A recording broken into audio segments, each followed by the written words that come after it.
August 12th, 1765. In a tent in the city of Allahabad, a Mughal emperor sat at a makeshift throne, an English dining table covered with embroidered cloth, and a chair from Robert Clive's personal quarters.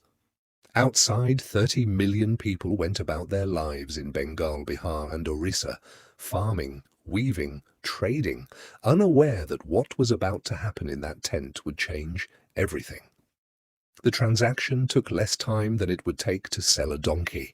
A Muslim contemporary who witnessed it wrote those words in his diary. He meant them as an indictment, because in that tent, in less time than the sale of an animal, a Mughal emperor signed away the right to tax 30 million people.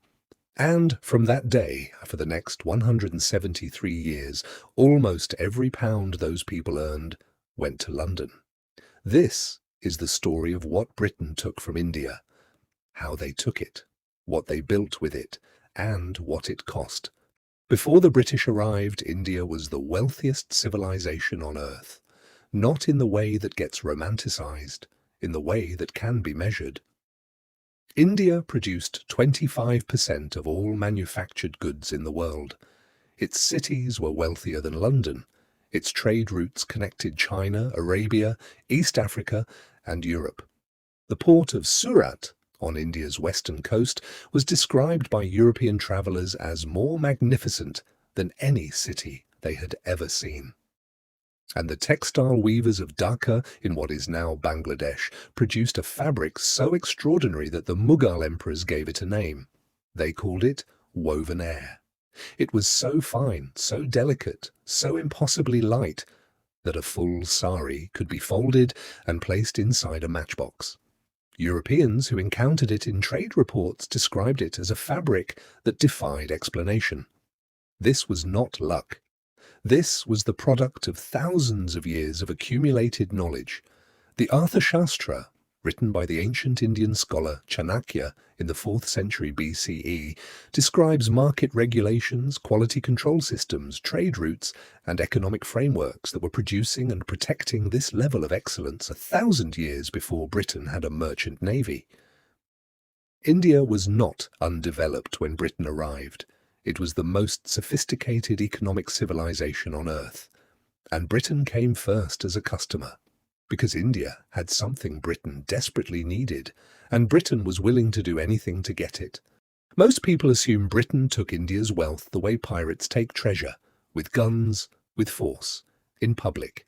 The truth is more unsettling, because what Britain actually built was an accounting system so elegant that most Indians at the time did not understand it was happening. Here is how it worked. Britain collected taxes from Indian farmers, merchants, and weavers. Those taxes were then used to buy Indian goods, cotton, textiles, spices, opium, which were exported to Britain and the world. On paper, India was being paid for its exports.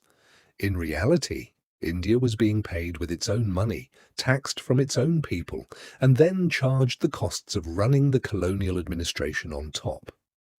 India exported its entire wealth and received nothing back for 173 years. Professor Utsa Patnaik, Professor Emeritus at Jawaharlal Nehru University, spent years studying 2 centuries of detailed colonial tax and trade records. She published her findings through Columbia University Press. Her conclusion: between 1765 and 1938, Britain drained $45 trillion from India. To understand that number, $45 trillion is 17 times the entire annual GDP of the United Kingdom today. It is more than the combined annual GDP of the United States, China, and Germany. And Professor Patnaik says that figure is conservative. It does not include the debts Britain imposed on India during colonial rule. It does not include what India could have built with that capital if it had been allowed to develop as an industrial economy. She says the true cost cannot be calculated, because what was lost was not just money. Now ask the question that nobody asks: where did $45 trillion go? The East India Company's headquarters stood on Leadenhall Street in the City of London.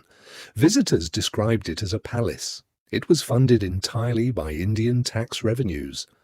The company operated from that building, administering the extraction of India's wealth for almost a century. Britain's Industrial Revolution was not an accident of British genius, it was built on Indian cotton.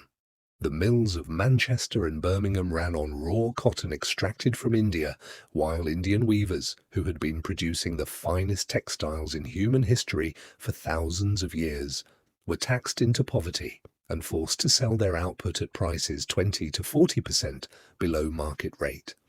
The weavers of Dhaka, producers of woven air, they faced a choice under the East India Company's trading terms: accept the company's prices or refuse.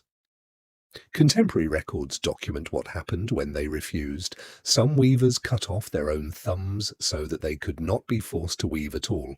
Those are not metaphors, those are documented historical events. The British Museum today holds 23,000 objects from South Asia collected during colonial rule. The Victoria and Albert Museum, the museums of Oxford and Cambridge, the endowments of institutions that today lecture the world about culture, civilization, and human progress, and were built during the peak decades of India's extraction. When Britain positioned itself as the global leader of democracy, development, and civilization, it did so from buildings, institutions, and a financial position built on a foundation that was never Britain's to take: the human cost of $45 trillion. In 1911, 146 years after Robert Clive signed that document in Allahabad, the average life expectancy of an Indian was 22 years. 22. That is not a statistic from the ancient world. That is a statistic from within living memory of people who are alive today.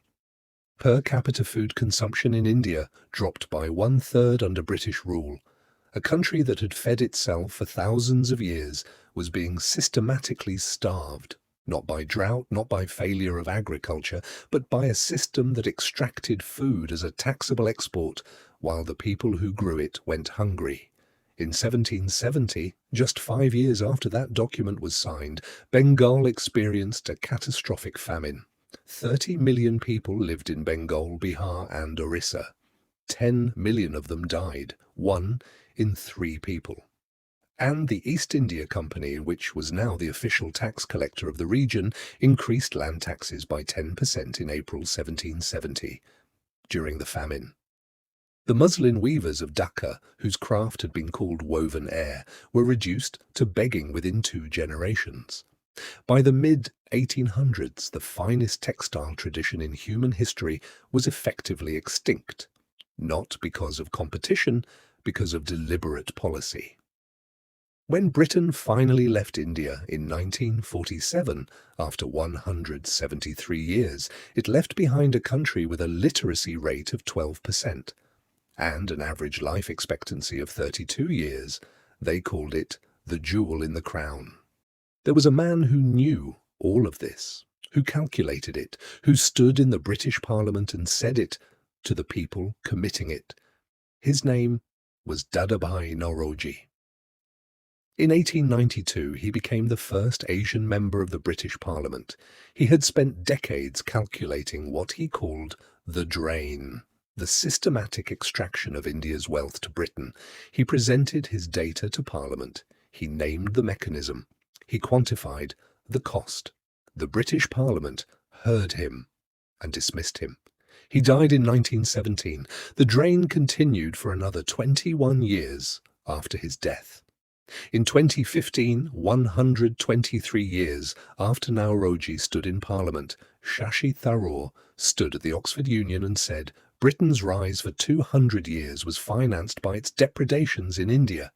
The audience at Oxford, at Britain's most prestigious university, gave him a standing ovation. The truth was always known, it was always documented, it was always dismissed, until it wasn't. I want to leave you with something that is not anger, because anger is the easy response, and this story deserves something more honest than anger. Professor Utsapatnik published her research through Columbia University Press. Al Jazeera published it. The Independent published it.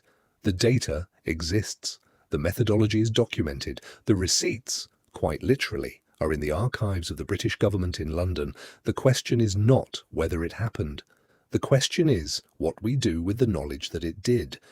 Britain took $45 trillion. That money built railways, museums, universities, and a global financial position that still exists today. No amount of money can be returned that would equal what was taken. Professor Patnaik herself has said that a full reparation would collapse the modern British economy, but here is what cannot be taken back, and was never taken. The knowledge that produced woven air still exists in the hands of the few remaining Dhaka weavers who carry it. The mathematics that Aryabhata gave the world still underlies every calculation your phone makes. The philosophy that the Upanishads gave humanity, on consciousness, on time, on the nature of the self, is what this channel has been documenting for 20 videos. Empires take gold. They cannot take wisdom. India's share of the world economy was 23% when Britain arrived. It is rising again, and it is rising on a foundation that was never touched because no colonial power in history has ever found a way to tax a civilization's understanding of itself. Subscribe to the Dharma Room, ancient wisdom, decoded for the modern mind.